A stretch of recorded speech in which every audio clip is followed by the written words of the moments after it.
What's up, centers and setters? Welcome back to Vertical South. We are here today setting on a specific terrain, the overhang here. We're gonna be shooting for a 4 with some purple pinches. However, the grade on this one is not really gonna be our main goal. It's gonna be kind of like doing an expose on the overhang. Is that the right word? Probably not. That's close. Yeah, but follow us along while we set on the overhang. Start them off with some of these. So I selected a bunch of different pinches. The reason I'm using these for the start is that they're both in cut, and I'm gonna use them both on their best side. And this is gonna encourage my climber to actually get on my problem and start climbing on it. I could flip them to the worst side and make it more challenging and make the grade harder right out the gate, but I definitely always set encouraging starts. So these will probably end up being set something like this. It's very nice of you, John. Thanks. Like that drill perched on your shoulder like a parrot. Yeah, I'm a pirate. I don't want to clutter up this area too much, but maybe we'll go here, here. That's good. We're gonna go right into the big boy. The reason I decided to set this one in the overhang is kind of a couple different reasons. It's got a super good in-cut side, so I'll be able to get my climber to lay back on it. And also, if I put it up on the head wall here, it's gonna be a little bit more protruding, whereas I can hide this hold kind of down in the cave, and that way I know that no climber's gonna fall on it necessarily. So I'll put this here. Excellent.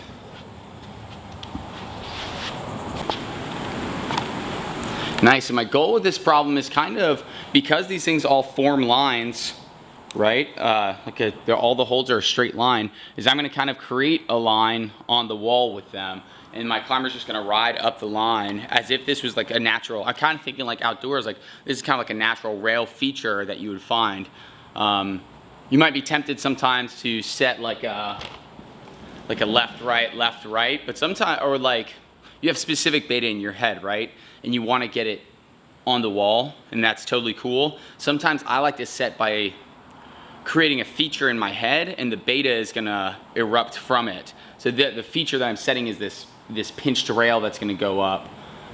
Immediately I see kind of a mistake that I've made is my purple is too close to the other purple problem. So I'm gonna take what I have here and just scoot it over a couple T-nuts. Very considerate. Thank you, Nick.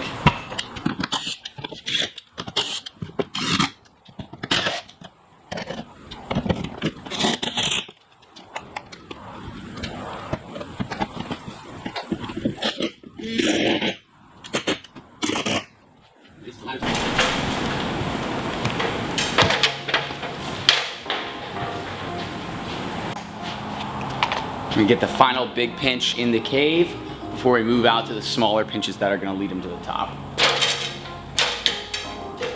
Are you putting a dyno in on this bad boy at all? No, I don't think so. We hit enough dynos. In our normal set.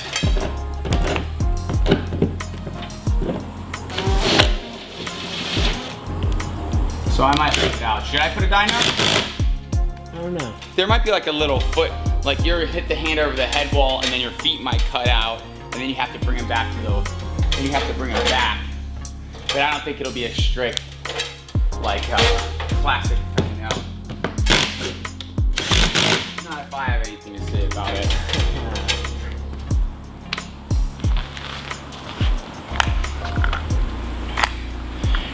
And so I'm setting pretty quickly, and it seems almost a little fast for a 4. Like, how can you be sure you're hitting the grade? But I've actually kind of, by my hold selection and the terrain alone, am pushing at least a 3 for just doing pinches in this overhang section for the most part. Like, that's where my head is at. So if I just add a little bit of intensity and complexity to it, I'm gonna be bumping this up to a 4 with pretty good ease. And then I can really modulate the difficulty when I come back with the feet. So that's the reason I can kind of throw these hands up really quickly, because I know that just through the hold selection alone that I'm gonna hit my difficulty pretty well in this terrain. also kind of had the creative constraint of like you had a specific spot on the wall already. Yeah, that's true. Yeah, so I really only had the opportunity to kind of, with the colors that are on the wall already, set purple, and I have to keep it pretty dang close. Like I only have a specific line I can get up to because I'm flanked by purple on either side of the wall.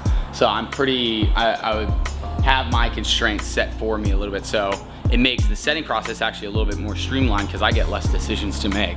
So, which is great, honestly. Considering how many decisions you have to make while setting. Yes, yeah.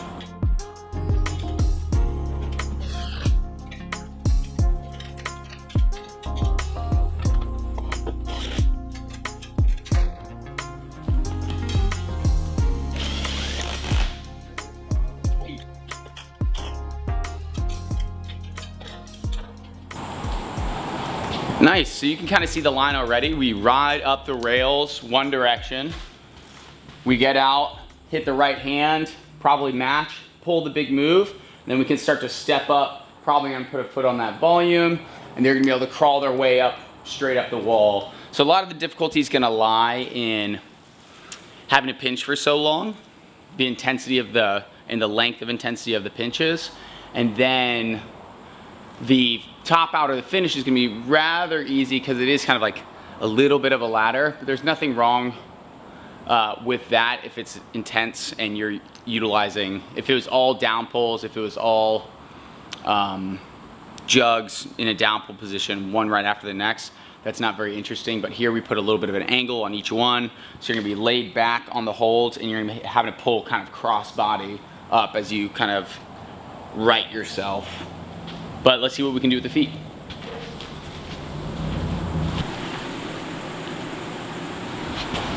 All right, so we've got our feet selected. You're gonna see that I kept the feet in the theme of the hands. These are all basically like 90-degree kind of planes that meet each other, I guess like little boxy holds. And the feet are gonna be big, but I'm gonna put them in compromising positions. So that means the climber's gonna have to really utilize the feet to be able to interact with the pinches the way that's comfortable. And they'll have to be very deliberate about, hopefully they'll have to be somewhat deliberate about how they're gonna be using their feet. There's gonna be a fair amount of tracking in this problem where people are gonna be probably throwing up heels and feet onto the pinches that we put as the hands. But right now it looks like I need probably 5 to 6 feet on the problem. So one big foot for the beginning. Here in a nice obvious spot.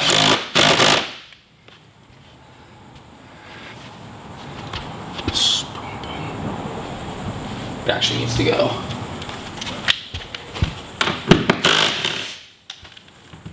Fit! Oh, no, it's not. There. The reason that it's important that I have the feet, so the in-cut of this hold is on the right side, which means that I almost said opponent like I was doing jiu-jitsu. My climber, who's not my opponent, is going to need opposition to drive into the good side of the hand, right? The plane of my hold is here, right? If I have a foot on this side of that plane, of this line, it makes me want to barn door off, right? You can see how it builds my momentum off to the right. Now if I have a foot on the other side of the hold, right? Now I can get this back flag, and I can stand in that position a lot easier because this hold is actually technically on this side of the line, but it's so close that the closer and closer that foot gets to the line, the more and more stable it gets. Let's take this foot, for example, this black start hold. If I get here, you guys can already probably tell that I'm just gonna be hanging there nice and easy. So as I sweep my foot across this plane, I'm gonna be making a barn door, or I'm gonna be making a very stable position. Sometimes you want a barn door, but for this one, I actually am gonna move my foot out a little bit further because that's not, at this point of the problem, I don't want the difficulty to be that ramped up. It should be, the difficulty of this problem for me is gonna be getting in good body positions and pinching the crap out of the problem. Constraint, yes. Trick where you put a couple feet and see which one works. Apparently not there though. There we go.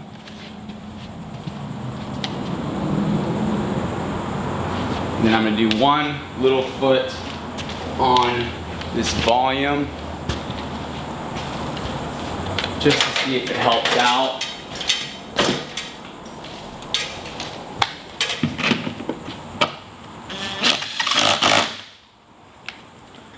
That looks kind of cool.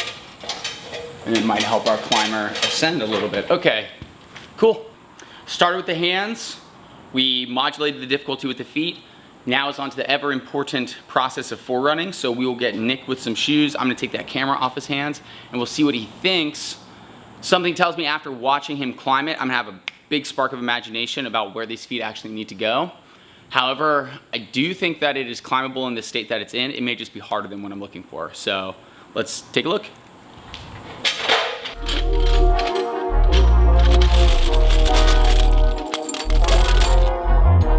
So we're gonna forerun this 4, and it's looking pretty good. John thinks that he's gonna need to change these feet around, but we'll see. We'll see. Let me move this bucket of screws real quick from underneath you. Starts on these bad boys right here. Yeah, those bad boys right there. And actually, we'll see. Hopefully, I can actually get it. I'm a little warmed up, but you know. As long as you get close, we see the beta kind of work.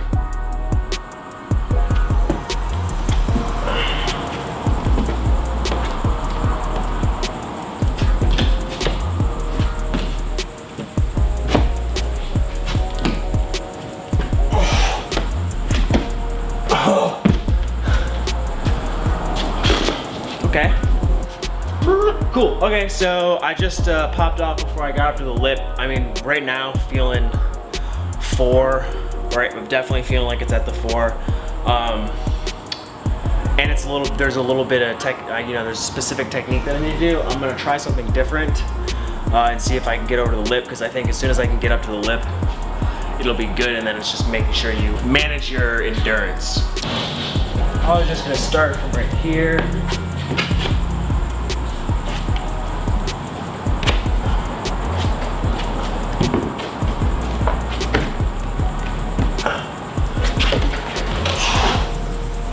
There we go.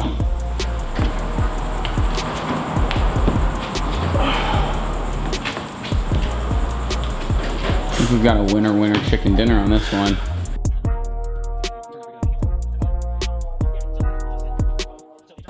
So the adjustment to the beta I used in the forerunning was, like when he was setting it, I was like, oh, I'm totally gonna use a heel there. And I didn't on my first go, and I did on my second one. You throw a heel in to take some weight off your arms, and then you can actually hold the pinches, because they're kind of in not the most ideal position to be able to hit that. Switch your hips and throw a heel in. How did you like the move going over the lip? It seemed a little bit less stable than I was expecting, and that foot right there didn't really get used. What one? I was actually pointing for the camera's sake, which is kind of funny. This one? Yeah, that one there didn't really seem like it came into play. Could I put that in a better position that would make that lip move a little nicer? Or do you think it's necessary? Do you think it's fine the way that it is? I think you could probably pull it off. Okay. Yeah, you might consider turning that slightly more, just a couple degrees more. Okay. But I don't know if you need that foot. Or my suggestion with the foot would be for someone who's shorter than I am. Okay. Because like maybe I think I'll move it down for a shorter climber, because you're going from like here down here. To throw a heel into here. And maybe it just needs to be like a T-nut down. I'll probably just move it down and leave it, and then I'll take that spin that you suggested. So let's go ahead and do that real quick. Sounds good. All right.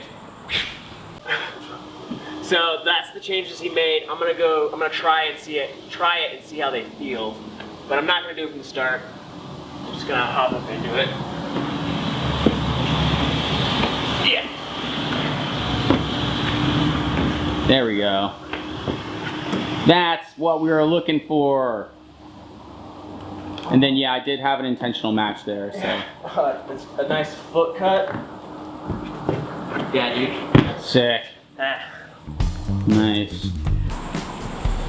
Thanks so much everyone for sticking around to the end of the video. We really appreciate all the kind comments. Your shares, likes, and subscriptions really warm our hearts and keep us inspired to continue this climbing content. So stick around next week when we have some more, probably another discussion video. Bye.